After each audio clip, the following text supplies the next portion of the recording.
Hey folks, today we are looking at how to calculate your ketogenic diet macros and calories. I get so many questions on my YouTube comments related to this topic. Allie, how many calories should I eat? Allie, how much protein do I need? What's my fat macro?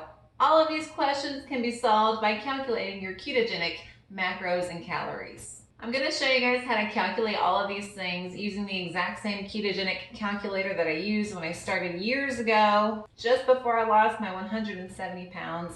And actually, y'all, I still check up on it. Sometimes I go up and wait a little bit and I want to come back down, so I do use it still. So if you are a beginner or even just somebody who wants to, check up on things too, feel free to follow along with me as we calculate the macros and calories for old Allie back when she was 320 pounds. Now, as we get set up here, remember that a regular ketogenic diet that most people talk about and probably what you've heard about is not the same as a ketogenic diet for weight loss. They're two totally different things. The main difference is that with ketogenic for weight loss, you are not too worried about that fat macro. You are not thinking of it as a goal. In fact, you want to stay below that fat macro. It's not a goal, it's a limit. And that fat macro is actually based on your calorie deficit. So you can only eat as much fat as your calorie deficit will allow, while making sure to hit a protein goal so that you don't lose muscle mass or have hair and nail issues, and keeping those carbs low so that you run out of sugar so that your body becomes fat adapted and starts running on fat. So those are the 3 rules of ketogenic weight loss. They're slightly different from a regular ketogenic diet. And we're keeping those 3 rules in mind as we calculate our macros and calories. Okay, so here we are. This is my favorite keto calculator. It's really the only one that I've used, but it got me to where I am and it made me successful in my ketogenic weight loss journey. So it's by Ann Curl and it says, this is a weight loss calculator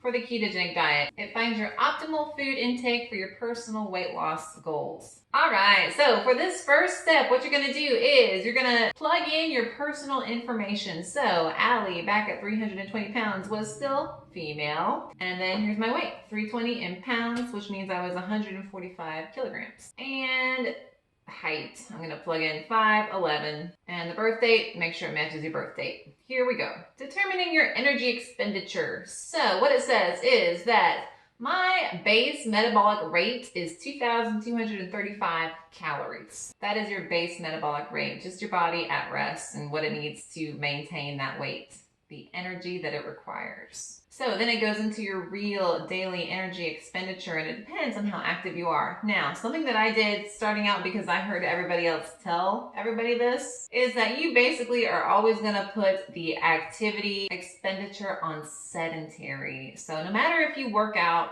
a couple times a week, even if you are on your feet all day, like I'm a teacher, I'm walking around all day, I put sedentary. We do this because even though we try and be very precise and plug in all the information and be very scientific about what our needs are, it's still not that accurate. So for weight loss, it's better to assume that you need less energy rather than assume that you need more, because that will just spell weight loss if you don't need that extra energy. So sedentary is what I've always been recommended, and it's what I recommend as well. So remember, our BMR, our base metabolic rate, basically the body at rest, was 2,235 calories. And as a sedentary person, with all my activity that I do throughout the day, to maintain my weight at 320, I had to eat 2,459 calories. That's my energy expenditure. They call it your TDEE, total daily energy expenditure. Okay, so scroll down and they're gonna find out your body fat percentage. Now this is something I always estimated it on. I never went to go get a body scan to see how much I actually had in fat on my body. So if you take a look, they have these comparison pictures. All right, so they have pictures of bodies with the percentages right below them. So starting out at 320 pounds, I was probably somewhere around this body in the red bathing suit. I was somewhere around 50% fat. So I also looked at the recommended body fat percentage and I used that. So it told me 48%, which is close to that comparison picture, which said 50%. So I probably would have gone with 48%. It feels like this website knows what it's talking about based on my stats that I gave it. So it does let me know that at that weight and at my height, I was 166 pounds of lean body mass and 153 pounds of body fat. So the first step to calculating your macros is plugging in your carbs if you scroll down on this website. Well, we know what that is. We try and stick to about 20, maybe going up to 25 net grams of carbs per day. I always stuck to 20. That's what I always heard. But the goal is to have a limit of 20 So that's what we're gonna stick with here. 20 daily net carbs. Some people do net carbs, some people just do total carbs. I've talked about that in this video if you'd like to take a look. But what I heard from Dr. Eric Westman, who is my source on keto, he's the reason I lost weight on keto. He's a real doctor and everything. He said that if you go total carb, it's gonna just go a lot more quickly. So it's up to you. But I always did net carbs because I believe vegetables are good for the body, and so I wanted to be able to eat more vegetables. All right, so if you scroll down further on this website, you get to the protein portion, and it gives you ranges from a minimum to a maximum, and then you can plug in your chosen amount here in the middle. So the minimum I should have eaten at 320 pounds was 100 grams. Y'all, I'll tell y'all what, I was not hitting 100 grams. Many days, many months, maybe even a couple years within my first 2 years on this diet, I might have hit 30, maybe 60 grams. I believe that that's the reason I had so many issues with hair and nails. I was chipping nails like every 2 weeks. My hair got so thin. It's not that it fell out, it just stopped growing basically. It might have fallen out, but I don't remember seeing fallout. I just remember cutting it and being like, dang, that's a lot less hair than I thought I had. So like it had stalled the growth of hair. And guess what hair and nails are? They're protein. You know what else is protein? Muscles. You know what muscles do? Not only do they move things, but because they move things, they also burn calories. If you just do a simple Google search, guess what? Muscles burn way more calories than fat. So you want to keep your muscle. You don't want to be weak. You don't want to lose weight and lose muscle and think that you're losing fat. You don't want to have hair and nail issues. So please, make sure that you get adequate protein. It's one of the 3 rules of weight loss. Calorie deficit, low carb, protein goal. Okay, it's the one that most people forget about. I would say try and aim for the middle. If you go a little bit lower, all right, or you can go over if you want. The maximum is 166. We're gonna stick in the middle with 125. Right now, because I'm a much smaller person, I lost 170 pounds and now I only weigh 150. So I eat about 80 grams of protein per day, but that's just how things change when you lose weight. Okay, so if you keep scrolling, this is where you get to your fat macro. Now, you're gonna hate me when I say this. Don't worry about the fat macro. I know you've heard it so much about ketogenic dieting and being on a keto diet that the fat macro is so important, that you should be eating 70% of your diet from fat. Remember, we're eating at a calorie deficit so that your body consumes the fat from itself, from your arms, your neck, your face, your belly, your thighs, all those things. Okay, you are getting that fat in, but you're not eating it through your diet. You're consuming it from your body, which is why that 70% fat macro is so confusing to people when it comes to ketogenic weight loss. So if I look here, it says, eat fat to your liking. Nah, not really. Just don't go over because it's a limit, not a goal. So because we've chosen the amount of carbs and protein that we're going to eat, this allows us to see how much fat we could eat. But the main thing here is that you want to look at how much of a deficit in calories and energy do you think you can handle.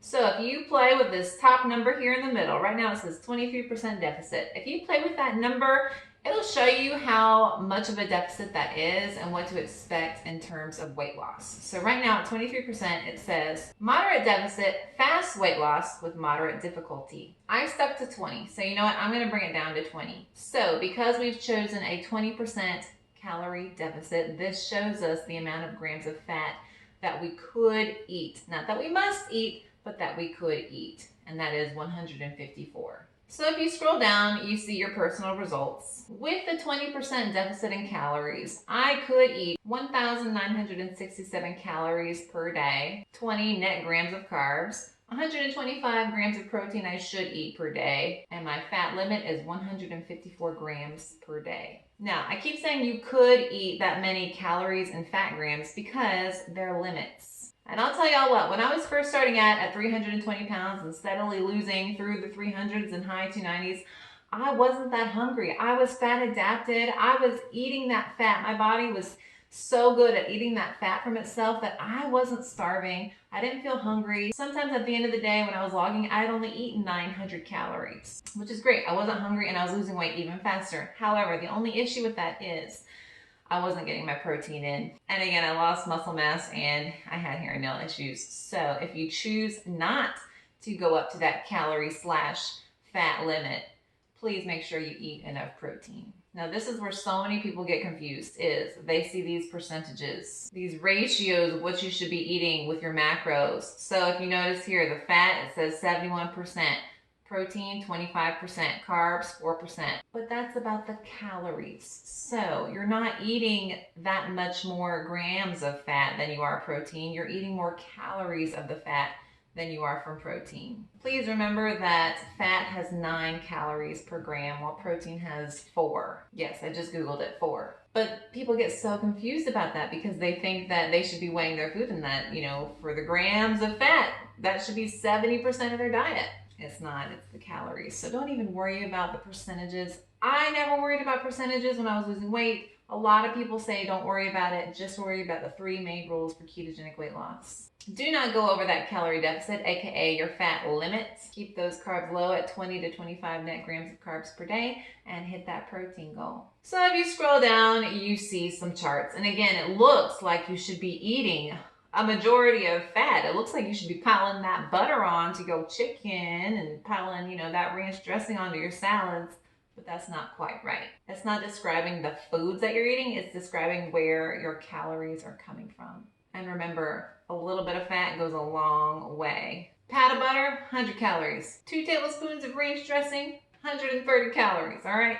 So you can eat a whole lot more protein, feel a whole lot more satisfied by volume when you just forget about the percentages and just follow the rules of ketogenic weight loss. Calorie deficit, 20 net grams of carbs or less per day. Hit a protein goal. Well, folks, that was a walkthrough of the ketogenic calculator that I highly recommend. There are a couple things that relate to my diet that I value for helping me lose weight. Dr. Eric Westman's wisdom and this ketogenic calculator are 2 of those things. I just think it's so useful and it's so easy to plug in your stats and even, estimate your body fat percentage. It's got some awesome tools for that. Well, folks, that's about it for today. I hope that you enjoyed the video and I hope that you found it informative. Go give this keto calculator a try. I've put it in the description of basically all of my videos because I believe in it. And if you're not a fan of this one, let me know what keto calculator you do like. As always, thank you guys so much for watching. And if you'd like to follow me on social media, I will link all of that down below. My name's Allie. Y'all have a good one. Bye.